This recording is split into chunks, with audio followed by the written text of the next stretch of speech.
All right, so welcome back. Over the weekend, you guys should have been doing some video watching about split brain patients, and then you recorded a Flipgrid explaining that, in my opinion, incredibly difficult process to understand.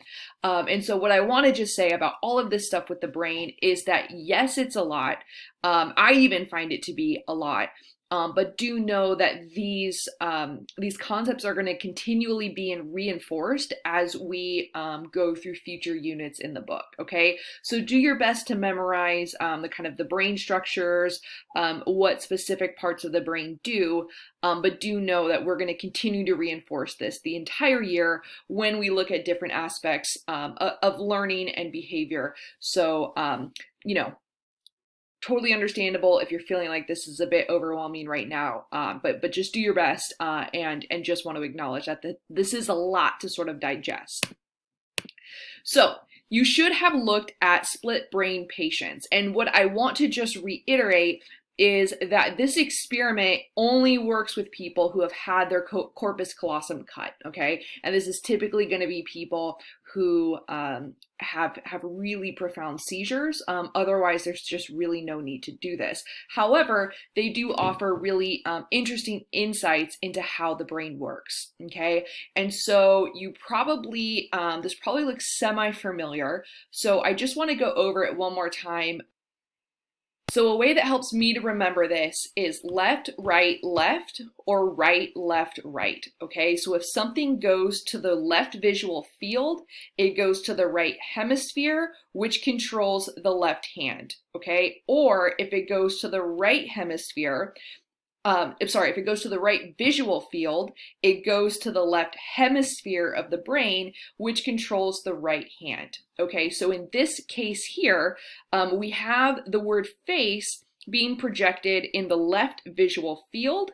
This moves to the right hemisphere, and the patient, though they're not able to articulate what it is because it's not centered in the left hemisphere, which is where speech is produced, they are able to draw it with their left hand, okay? Here, we have the word face being projected along the right visual field. It goes to the left hemisphere, and so because speech is produced in the left hemisphere, they're able to say it, but if they were asked to draw it, they would do so easier with the right hand. Okay, so left, right, left, right, left, right. Even that's hard for me to kind of fully wrap my head around. So do your best with it. I'm not going to try to trick you on this. Do know that it only works with split brain patients. Language is produced in the left hemisphere. In other words, when you're thinking about this, it's left, right, left, right, left, right. Visual field, then hemisphere, and then to the hand, okay? I do know that this is complicated, and I'm happy to explain this one-on-one if needed. Okay.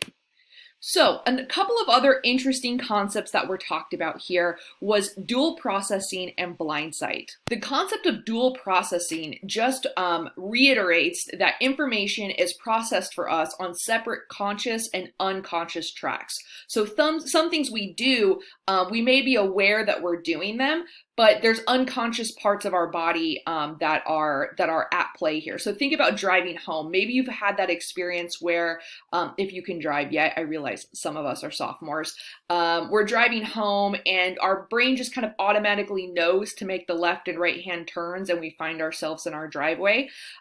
Even though we are conscientious that we're driving, there's some things that our muscle memory is just kind of doing automatically, even though we are conscientiously processing information at the same time, okay? Another really interesting concept is blindsight, okay? Which is a condition where people are still able to process visual stimuli despite being cortically blind, okay? So cortically blind means that your eyes are actually fine, but there's a part in your brain, in your occipital lobe, that has trouble processing visual information. So yes, your eyes are taking in information, but it's not being processed correctly in your brain. So this idea of blindsight is that people with this condition, okay, this doesn't apply to the masses, People with this condition can, on a subconscious level, process information. So this cartoon here, you have the researcher asking the patient to say, you know, what do you see? And the guy says, well, I'm blind. I can't see anything. And when the guy says, well, just take a guess, more times than not, more times than just chance, they're able to adequately, or not adequately, successfully identify what's being shown to them, showing that the idea of taking in and processing information is super complicated and happens on so many different levels. Two other processing words that came up in the book are parallel processing and sequential processing. Just the way that I like to remember this is that parallel processing, it's that easy to solve sort of problems or really well-learned information, whereas sequential processing is your brain trying to process new and difficult information. A quick just example that easily comes to mind is cooking. Maybe there's something that you cook every single day for breakfast and your mind can just kind of go on autopilot and do that, versus maybe you're making some very new and fancy dish or baking something new that you've never done before.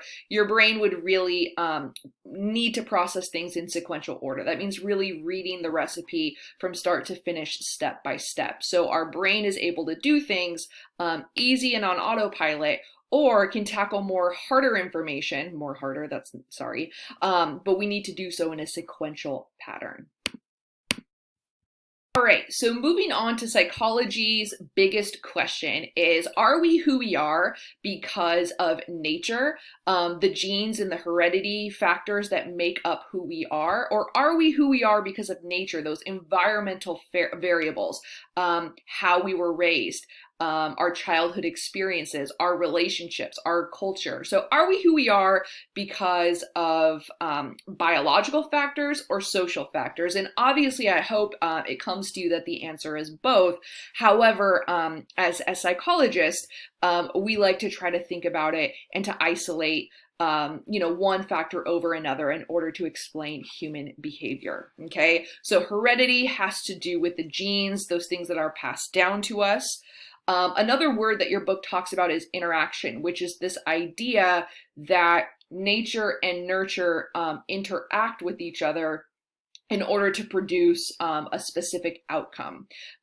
We also read about epigenetics, which is this idea that genes might be turned on or off based on certain life circumstances. Okay, so how is it possible if you have identical twins and 50 years down the road, one is running marathons and super fit, and one is maybe experiencing some really significant health issues? When these two people have the same genetic makeup, it has to do with certain factors in life, where you grow up, the diet that you have, and how certain genes are either turned on or off because of that.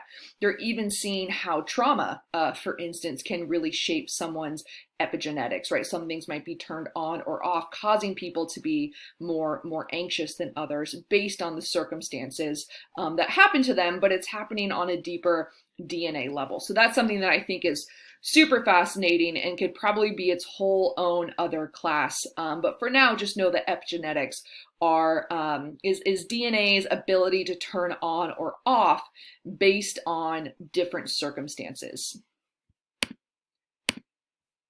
Of twins, I think it's just really important to do a quick recap of the difference between fraternal and identical twins. So the twins at the top are fraternal twins, okay?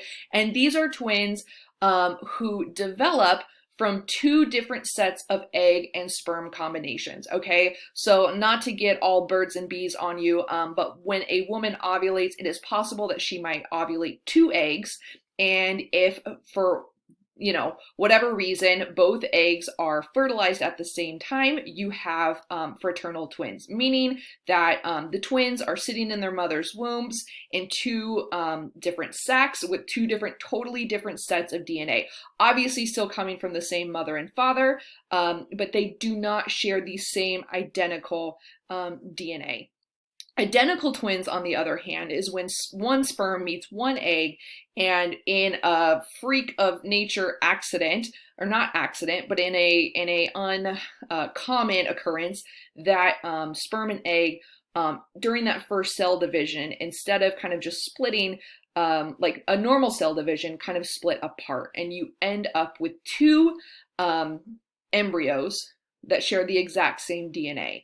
It's why fraternal twins could be male and female, or male and male, or female and female, but identical twins are always both female at birth or male at birth. So we'll be talking about twins a little bit more, and probably pretty frequently down the road in psychology. So do know the difference between the identical twins and the fraternal twins. Identical twins are of particular interest in the field of psychology and answering the nature and nurture question, because you are given this opportunity to study two or three, if you have triplets, which is even more rare, 2 to 3 people who have the exact same DNA, but who respond to life differently. So they are particularly interesting to, I think, scientists in general, but specifically people in the field of psychology, trying to figure out how much of who we are is because of our genetics, and how much who we are is because of our social influences and factors. And they especially love to study twins who are separated at birth. So 2 people with identical DNA, but raised in totally different social environments. And just quickly sharing this slide with you guys, because I find this picture to be a little bit more helpful than the one in the book, just in terms of breaking down what's what. Okay, so within each cell, it's made up of chromosomes, which make up of DNA molecules which contain our genes. Okay, if we break that chromosome down farther, there's complex molecules containing our genetic information. And then if you break that down even more, we have genes, which are smaller segments of our DNA, okay? When we're talking about genome, we're talking about the complete set of genetic instructions in a given person, or for humans in general, okay? So we have, within each cell, we have chromosomes. Their chromosomes are made up of DNA, and segments of that DNA are things that we can call genes, okay? And those are the factors that make us who we are, why we look the way that we do, why we are prone to certain health factors, etc. And just a quick recap on evolutionary psychology. Hopefully, when you think of evolution, you remember Charles Darwin, who inspired the great functionalist William James. So that's just a quick, hopefully that jogs your memory. If not, take a note. And evolutionary psychology looks at both natural and artificial selection. So hopefully you remember that natural selection is the way that living organisms adapt to best survive in their environment. So the reason that giraffes, for instance, have such long necks is that over time, giraffes who had longer necks were able to reach higher parts of the tree and had more access to food. So over the course of thousands and thousands and thousands of years, the giraffe evolved to an animal with a really long neck.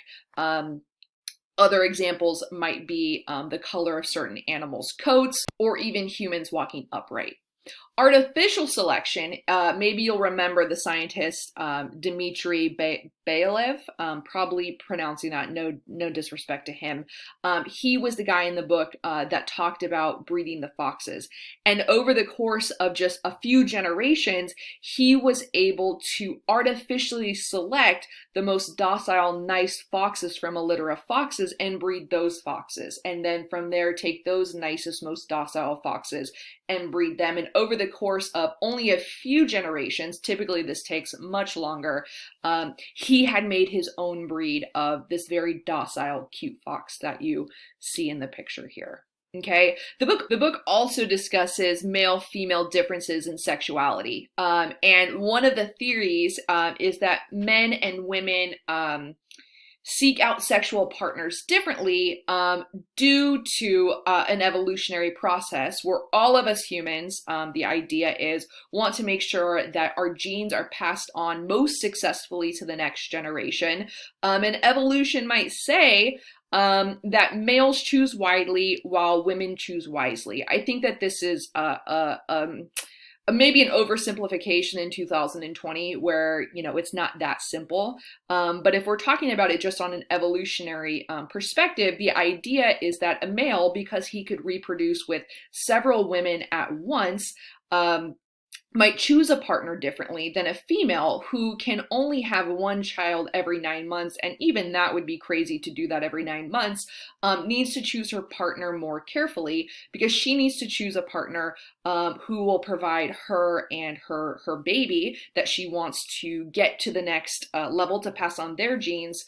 She needs to choose a partner more carefully, one that would stick around, one that would provide, one that would protect them from the wild wildebeest in the wild. So this idea is that males and females think differently about reproduction is a product of evolution. Okay, I think while there's some truth to this, that this is not like, you know, the be all end all. It's not like all males think this way and all females think this way, but it's one approach or one explanation of the differences between men and women. And most people would say that it's really just not that simple. We're not just products of evolution. The biopsychosocial approach is so good is because it doesn't just look at evolution. It doesn't just look at genes. It doesn't just look at social factors. It really takes everything into account. How does our biology and our long history of evolution interact with how we experience the world through socialization, social moments, social interactions, along with what's going on with us on a psychological, cognitive level. So do know that when you see this, the biopsychosocial approach, it's taking into account several different schools of thoughts, which I think in general, it is a great way to approach psychology. All right, so hopefully that makes sense. I will see you guys in a little bit in class.